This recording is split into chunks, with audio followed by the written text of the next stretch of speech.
Chapter 6. Men love war. They love to conquer, to rule, and many women are fascinated by these men because they long to rule as well. The Greeks prayed to the goddess Athena for victory and power. 2,500 years later, we 19th century Americans have no goddesses to call upon. What a bereft lot we are. However, the gods were more charitable to me than most, offering me for a time Athenia Lovella Trenton, an obscenely rich, distractingly beautiful woman of note. Her face was etched by order of the pharaohs, azure-eyed with a hint of jade, shameless in their flirtatious allure. A player at the game of love never bested. She could make a man feel prized and peerless. In a world of male arrogance, she was revered.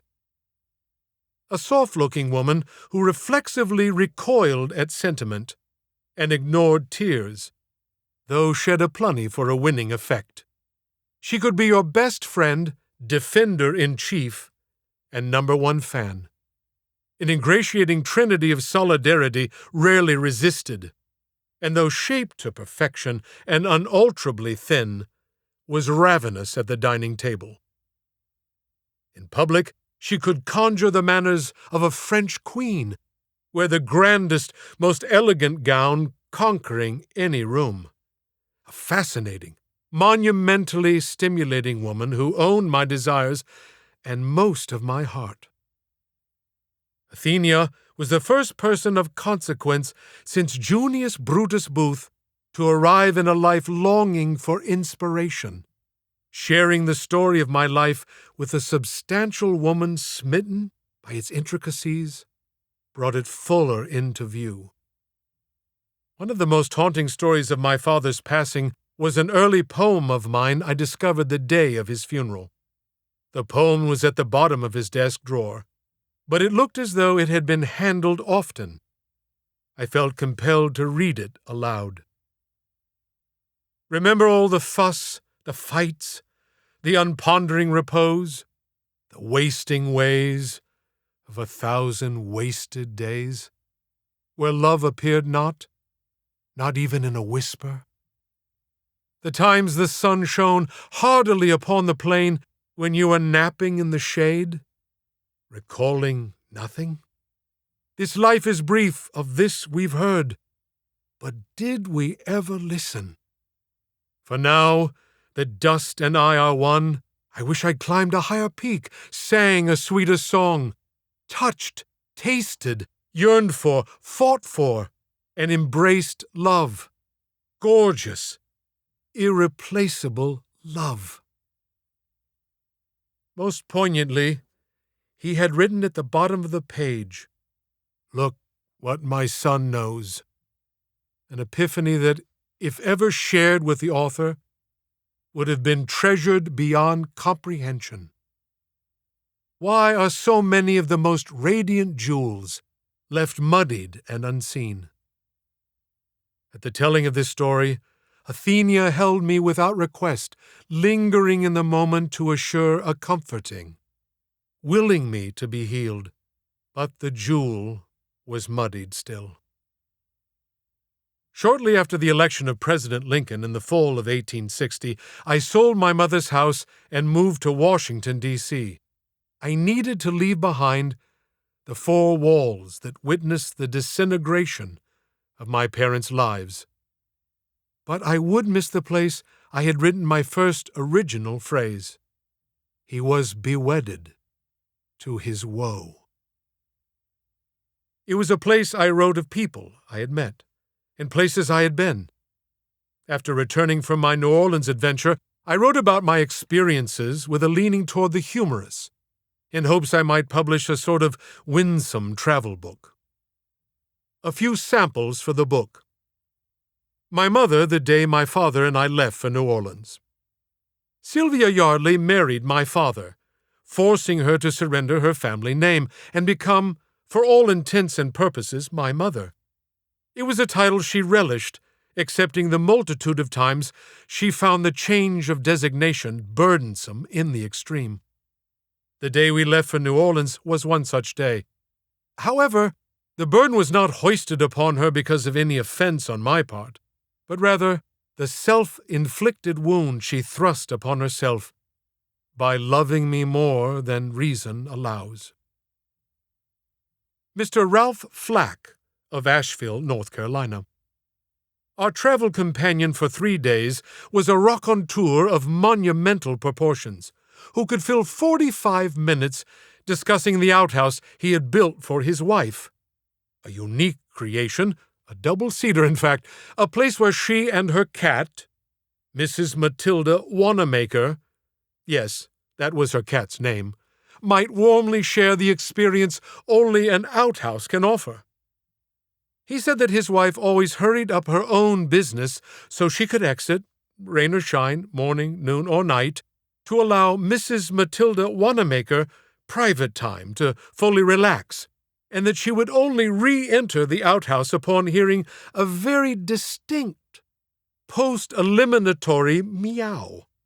A meow her husband said sounded exactly like every other damn meow he ever heard. And then she would lovingly wipe the furry little bottom she dearly cherished to keep the flax sofa more odorously inviting. Jezebel. She was the most memorable lady of the night. Her shimmering caramel skin fascinated me. She looked painted from head to toe with one perfect stroke. Her singular purpose? To capture the attention of every man within view. She was an unmitigated success. Miss Zelda Taylor of Butternut, Mississippi, the lovely young woman who first asked if I was a writer. It seemed I had made her up, written her to enhance the story of my life. She was delicate, but brimming with energy, a small explosion that burst all around me. I knew her oh so briefly, a painfully abridged romance, made all the more poignantly sweet by its brevity. Junius Brutus Booth. This towering figure, other than the bone, muscle, and flesh required to make him of one piece, was all voice and stomach. His mellifluously intoned, garrulous enchantments were only surpassed in resonance by his post-feasting, belchatory gusto. These volcanic bursts would erupt mid-sentence, quelling his oration.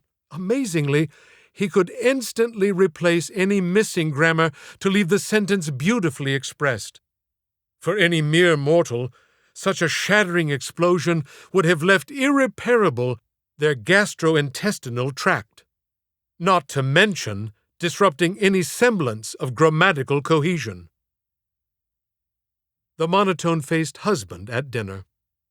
This victim of marital bondage outwardly accepted the sentence of numbing boredom in the name of matrimonial avowal, with a stony-faced petrification, disallowing a whit of opportunity to divulge facially the miseries to which he was hourly afflicted.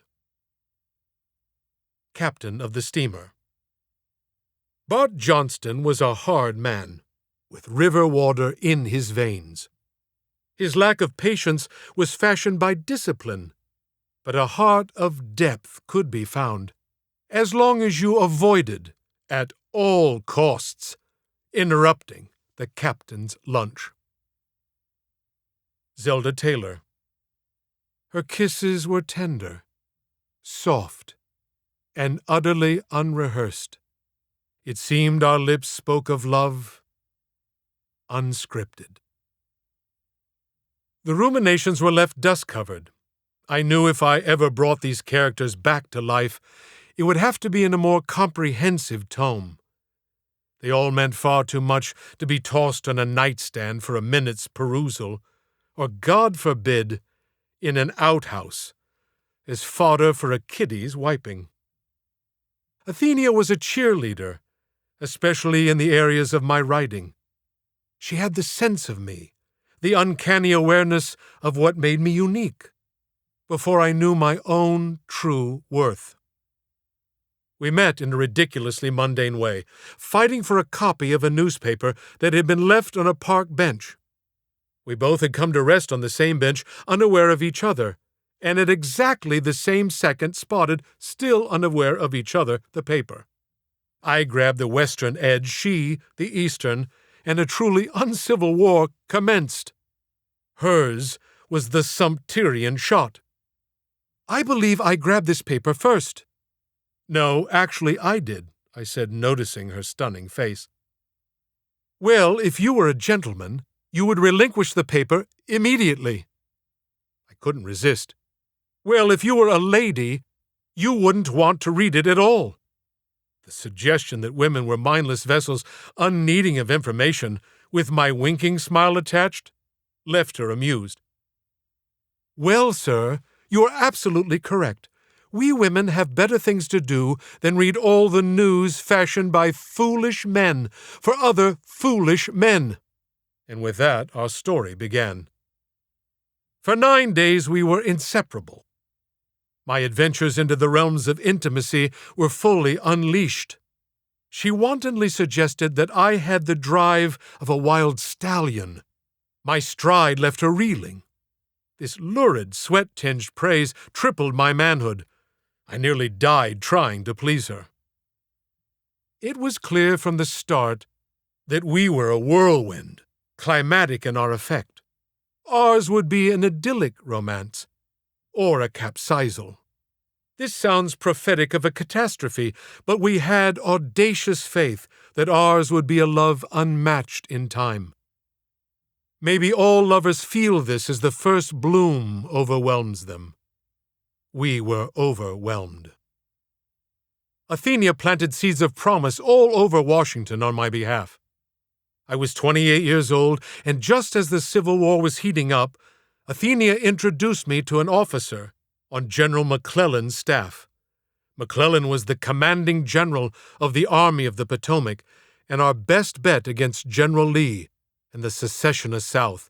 At least that was the hope. Getting a recommendation from the daughter of Broderick, Major Trenton, was invaluable. The Major, as he preferred to be called, though he never donned a uniform, was a man of considerable import, wealth, and societal clout, and fortunately for me, accepted my part in her life, believing I was a passing fancy.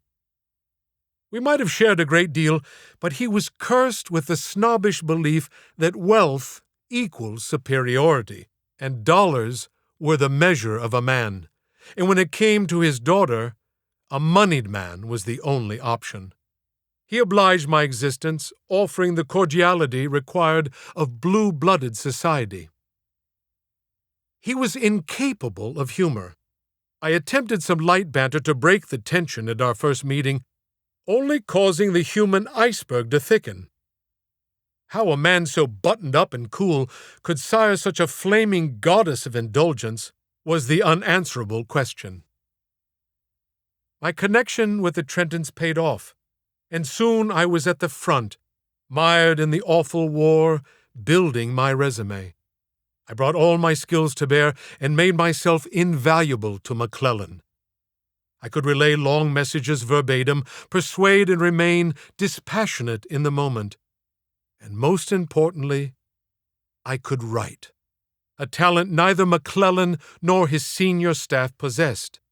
I was a direct go-between for General McClellan and the Secretary of War's offices in the White House. The one-time speechifier now worked for a famed general and walked through the doors of the White House as if he belonged.